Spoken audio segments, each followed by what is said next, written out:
Hi friends, welcome to ஆக்வாரின channel. இன்றைக்கி நம்ம கொடைக்கானலோட எஸ்கேப் ரூட்டை பற்றி பார்ப்போம்.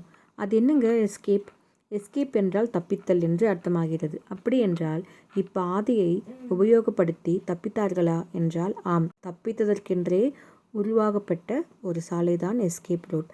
ஆங்கிலேயர்கள் விரைவாக அண்டை மாநிலமான கேரளாவை கடந்து தங்கள் நாட்டிற்கு தப்பித்து போக உருவாக்கப்பட்டது தான் எஸ்கேப் சாலை என்றால் உங்களால் நம்ப முடிகிறதா? கொடைக்கானல் நகரில் ஏராளமான ஆங்கிலேயர்கள் சுதந்திரத்திற்கு முன்பு வசித்து வந்தார்கள்.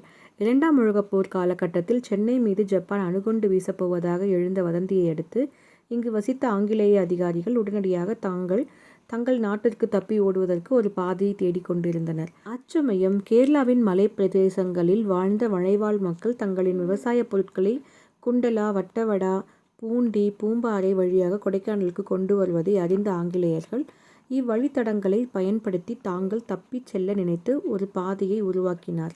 இதுதான் எஸ்கேப் ரூட். இந்த கல்வெட்டில் பார்த்தீங்கன்னா கரடி ரயில் தில்லி அப்படின்னு குறிப்பிடப்பட்டிருக்கும்.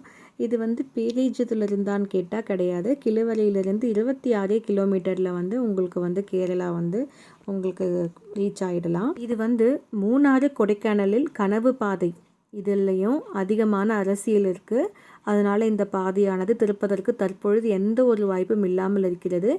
வட்டவடாவிலிருந்து நடைபாதை வழியாக கொடைக்கானலுக்கு வருவதற்கு 30 கிலோமீட்டர் மட்டுமே தொலைவு உள்ளது. 2 மாநில அரசும் ஒத்து வந்தால் சாத்தியம் நினைக்கிறேன். அதுக்கு இப்போ வாய்ப்பு இல்லைன்னு நம்ம நினைக்கலாம். நம்மளுக்கு என்ன ஆக போகுதுன்னு தெரியல. அடுத்து கொடைக்கானலோட பொக்கிஷமான மூலிகை வனம் மதிக்கட்டான் சோலையை பற்றி பார்ப்போம்.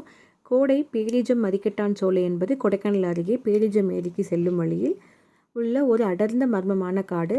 இதற்கு மதியை மயக்கி மரணமாக்கும் காடு என்ற பெயரும் உண்டு. ஏனெனில் இது மிகவும் பழமையான அடர்ந்த சோலைக்காடு. இதன் உள்ளே செல்வது ஆபத்தானது என கருதப்படுகிறது. இது ஒரு தேசிய பூங்காவாகவும் உள்ளது.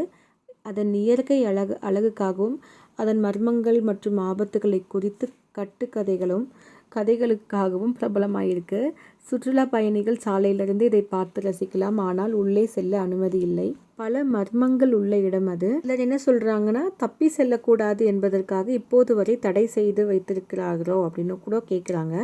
2ஆம் உலகப்போர் காலகட்டத்தில் சென்னை மீது ஜப்பான் அணுகுண்டு வீசப்போவதாக எழுந்த வதந்தியை அடுத்து அங்கு வசித்த ஆங்கிலேய அதிகாரிகள் உடனடியாக தங்கள் நாட்டுக்கு தப்பி ஓடுவதற்கு ஒரு பாதையை தேடிக்கொண்டு அப்போது கொச்சின் துறைமுகம் வழியாக தங்கள் நாட்டுக்கு செல்ல கொடையில் இருந்து ஆங்கிலேயர்கள் எஸ்கேப் பாதையை பயன்படுத்துவதற்காக உருவாக்கினார்கள். 1980ஆம் ஆண்டு முன்பு வரை இது பயன்பாட்டில் தான் இருந்தது. 1990 ஆண்டுகளில் டோட்டலாக இதை க்ளோஸ் பண்ணிட்டதா சொல்லுறாங்க.